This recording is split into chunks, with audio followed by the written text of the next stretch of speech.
Corvette was never supposed to become an SUV. For over 70 years, it stood for something focused and unapologetic, low to the ground, loud when it needed to be, and built around one priority, the driver. It didn't chase practicality, it didn't chase volume, it chased feeling. That's why the idea of a 2026-2027 Corvette C10 SUV feels almost rebellious. Not rebellious against the market, rebellious against its own history. Because this isn't just Chevrolet adding another vehicle to the lineup. This is Chevrolet taking one of its most sacred performance icons and placing it into the most controversial body style possible. And if that doesn't make you pause, it should. Let's be honest. For many enthusiasts, the first reaction is resistance. A Corvette with rear doors, a higher ride height, cargo space? That sounds less like evolution and more like compromise.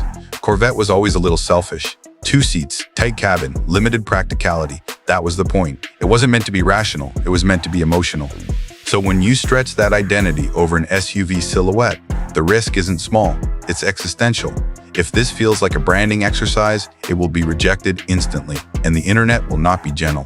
But here's the uncomfortable truth. The performance world has already changed. Lamborghini built the Urus, and it became their best-selling model. Porsche built the Cayenne, and it saved the company. Aston Martin built the DBX, and it stabilized their future. The idea that performance and practicality cannot coexist is outdated.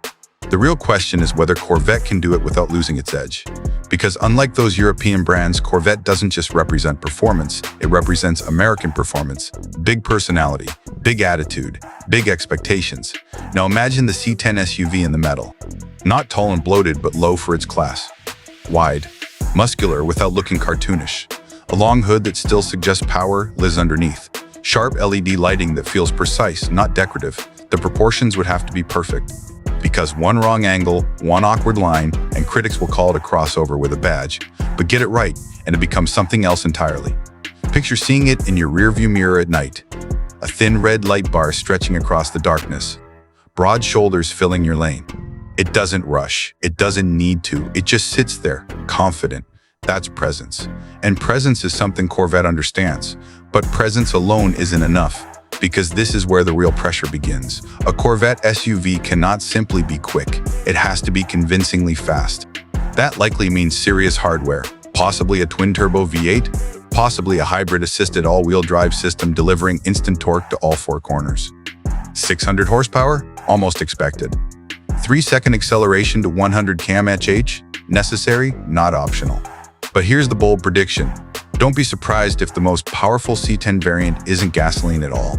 If Chevrolet truly wants to shock the industry, the ultimate version could be electrified, maybe fully electric, delivering torque so immediate it rewrites what American performance feels like.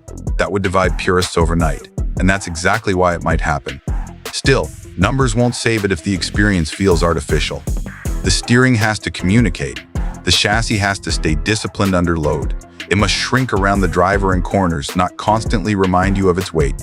If it drives like a heavy SUV with extra horsepower, it fails. If it drives like a Corvette that gained versatility without losing aggression, it changes everything. And honestly, if Chevrolet plays this safe, soft suspension, numb steering, predictable tuning, it will fail. Corvette buyers don't want safe. They want sharp. Inside, the transformation becomes even more symbolic. Corvette interiors have traditionally been tight and cockpit-like. An SUV introduces space, and space can either dilute focus or redefine it. The C10 cannot afford a generic luxury layout with oversized screens pasted onto a dashboard. It needs a cockpit that still feels intentional. Angled displays, performance data positioned with purpose, a center console that wraps toward the driver. Yes, there will be digital systems. Yes, there will be advanced driver assistance and AI-driven features. But the key is making sure technology doesn't dilute the rawness Corvette is known for. The moment the cabin feels like every other tech-heavy luxury SUV, the identity weakens. Technology should enhance aggression, not replace it. Imagine drive modes that don't just change throttle mapping but fundamentally alter the vehicle's personality.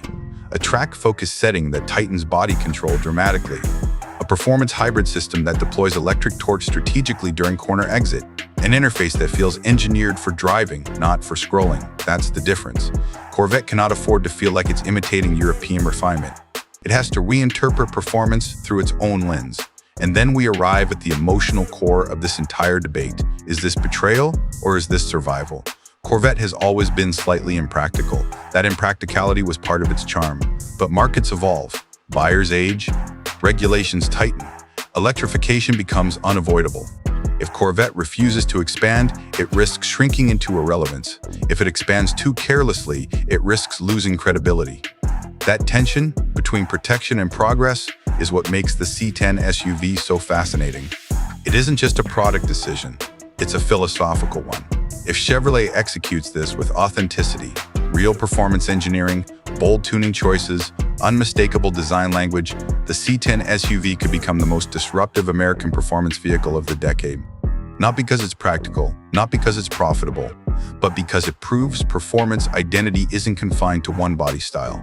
If they miss the mark, however, the backlash will be immediate and relentless. Corvette fans are passionate. They will not accept mediocrity wrapped in heritage. This vehicle sits at the intersection of risk and opportunity. It could alienate loyalists, or it could secure Corvette's relevance for the next generation. It could be remembered as the moment the badge stretched too far, or as the moment it evolved without breaking. And here's where I stand. If Chevrolet builds this SUV with the same boldness that defined the mid-engine C8 revolution, it works. If they hesitate, it doesn't. It's that simple. Because the moment Corvette becomes an SUV, it isn't just entering a new segment. The rules of American performance change forever.